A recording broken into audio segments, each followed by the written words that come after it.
Hey, this is Rick. Welcome back to my channel, Rick Loves Maria. Uh, just thought I'd do a weekly update here. Um, Still waiting for the U.S. Embassy in Manila to allow the applicants, the K-1 visa applicants, to schedule interviews. I went on the website today. It's something like ustraveldocs.com, Philippines, and it's about the embassy in Manila, and logged in there and clicked on the link that says schedule an appointment, and it does come up and say at this time no appointments are open or available to be scheduled. So we are still waiting. We are still stuck, unable to schedule the interview. So. Anyway, maybe in a couple of weeks. You never know. Every month is a potential new opportunity for the interview to open up and possibly start scheduling. So we just have to keep trying, basically, like every week or two, to try to see if it'll let us schedule something. So in the meantime, our 6-year-old, she had a birthday party. She just turned 6. And I think that went rather well. Her mom got her a doll. Well, Maria got her a doll. And it's like a doll that you can style her hair and do her fingernails and that sort of thing. So that's fun for them. You know, these little girls. That's a lot of fun. It comes with some accessories and stuff, so I think that was pretty cool. And then I sent her, or I helped her get some chalk, sidewalk chalk, like you go out and draw artist stuff. The 6-year-old is kind of an artist. She likes drawing and doing different colors, pencils. I don't know that we've got her into painting yet, but she's really quite an artist and getting really good. So I'm hoping that she may like the chalk. Who knows? Maybe she'll do the sidewalk art or something like that. So we got that going on with her, and so that's kind of fun. They had ice cream, cake, candles to blow out, and spaghetti and all that kind of stuff over there. So that was really cool. I wish I could have been there. I hate that I miss these. I miss these family events, being on the other side of the planet like this. That's kind of the downside of being over here working. I feel like I'm an OFW, what's Office of Foreign Workers, an OFW, overseas worker or something. So it's kind of hard to be on the opposite side of the planet from your family. But anyway, there's several other occasions coming up. I think Zoe's birthday is in October. And then there's a couple other birthdays coming up. And then, of course, then there's Christmas. They're already excited about Christmas over there. They've already got the tree up. Yan Yan's been dressing up as the elf, in the elf costume. And they're all excited about Christmas. So that's pretty cool. In the meantime, I'd like to be able to be Santa, and be able to help out, send some presents over there. There is a ballot buying box that I sent last month, so it's on the way over there. Probably on the boat right now, somewhere in the middle of the Atlantic. Could be in the, it could be over there going through the straits. It comes out by... goes by India. Who knows? It could be on a boat anywhere. Over there, there's a boat that travels across the Atlantic, and past Italy and whatever, the Mediterranean, goes through the straits, comes out down there by Somalia, the Middle East, India, goes to Singapore, and then goes to Manila, turns around and comes back. So that's how the ballot buying boxes get over there. It takes 3 months on the water. So that's kind of exciting. I shop on Lazada There's some stuff on there. And the last thing that I bought was a pair of headphones for Zoe to use for school. And I'm very disappointed in those because they only worked for a week. They must have been cheap quality because they stopped working. And I really hate that. I hate that I got her the wrong pair. But they at first they worked, so it looked like it was going to work out really good. She needs them for school so that when she's doing her schoolwork, she can have that privacy, putting those on with the little microphone, and she can participate in class. And that doesn't disturb the whole rest of the family while she's doing that. In the meantime, I'm delivering packages for FedEx. This is the third day in a row that I've done that, and it looks like I'm going to go deliver tomorrow too. I'm excited to deliver again tomorrow. I kind of like delivering for FedEx. It's a contractor type thing, and I really enjoy it. I enjoy driving. Sometimes the places are a little hard to find, and the the order that it takes you to drop off the packages is a little difficult to do a certain map, I guess, or route that it routes you on. It seems to backtrack a little more than I would like to see, but I think if you get more and more familiar with the area where you're delivering, you become more expert at delivering the packages. Today I delivered over in Camden, and I didn't have very many packages. I think I had less than 30, but I was able to knock it out pretty quick. In fact, I was done before lunchtime today, and I'm on my way back at noon. Yesterday I had a little problem with a van. Luckily my boss has been very understanding about it. It locked me out at one of the stops, and the only door that wasn't totally locked was the back door, the rear right door on the van. I don't know why it locked up, how it locked up. Usually when I get out, I hop out, I leave the driver's side door open. Apparently where I parked this time, it closed. I have no idea how it suddenly got locked, but I went around to all the doors and couldn't get into any of them. My phone was in the van. All I had was the scanner computer that they give you to scan the packages with. In the back door, the bottom of it was not latched.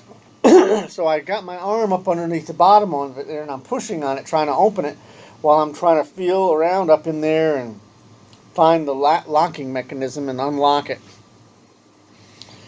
I finally found it and popped the door open, but at the same time, the rear glass shattered on it and rained down all over me.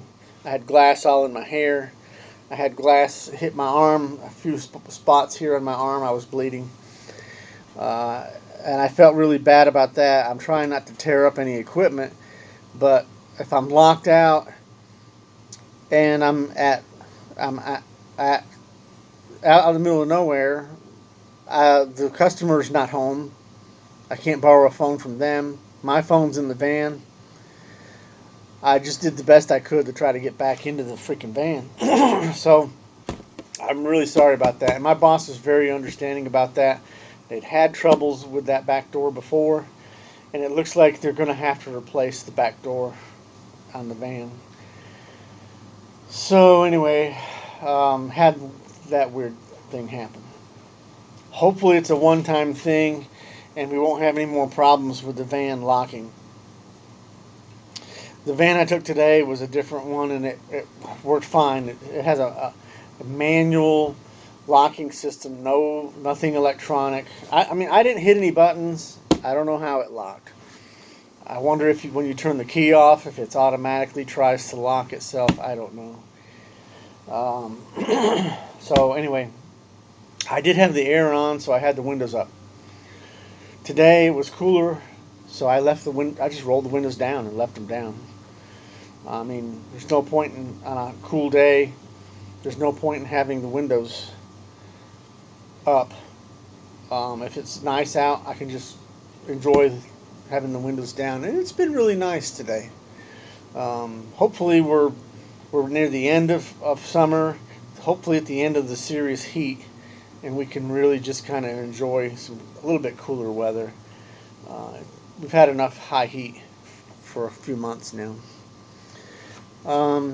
I'd like to go jump in the pool. I need to enjoy the pool maybe a few last times before it gets too cold to enjoy, because what happens is it starts to cool off here and that water gets really cold. You can't really get in without freezing, really, really freezing, feeling like you can't get in it. So I'd like to go jump in the pool today. I've applied for a lot of jobs. People don't communicate on some of them very well. I don't know if it's because of the virus right now. Maybe they're slow to do their hiring process. I don't know. But I'm applying for a few things, even in other states. It's not that I want to go move to other states. It's that given a certain opportunity to make a certain level of money, I may have to actually move to another state in order to get a good paying job. And so anyway, one state that I applied to is, I have a sister that lives in Ohio, and I've applied for a couple jobs near her. Now that would be really interesting if I ended up living near my younger sister in Ohio. It's a very nice rural area of Ohio, kind of Amish country, rolling hills, very quiet. Not much goes on. There's probably more turkey and deer hunting, or stuff like that goes on than a whole lot of other things. I think you may have to drive a half hour to get to the nearest Walmart, but that's okay. That's not bad. It'd probably be a better place to raise Zoe, to raise a kid. I'd rather not be in the city. Here in Columbia, South Carolina, the schools are just terrible. The public schools are terrible. The kids are wild and crazy and don't respect their elders. They swear all the time and are just generally nasty to each other. It's not the kind of environment where I want to raise a kid. Now, if you want to pay for the private school, which is more expensive, you can get a kid into an expensive school, and they will be much better behaved.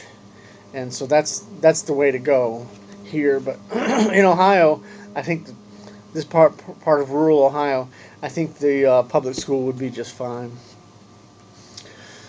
So it's an idea. I just have to be a little more patient and wait and see what happens. In the meantime, I'm getting a hold of my funds that I have in a couple of things together, and so far I managed to pay the bills just fine. I'm going to go ahead and pay off some credit card debt that's got the high interest on it, just because I don't want that freaking high interest rate. I'm still going to have a car payment, and I'm still going to have the rent here for at least 6 more months.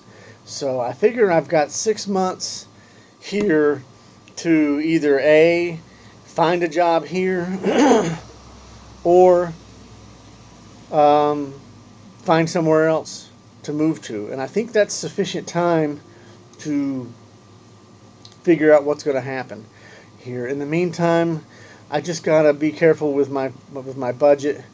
I don't go out to restaurants. I don't spend anything that I don't have to. Just be conservative with the funds, and just try to take care of the bills that I do have. And I'm helping them in the Philippines. There's some things going on over there too.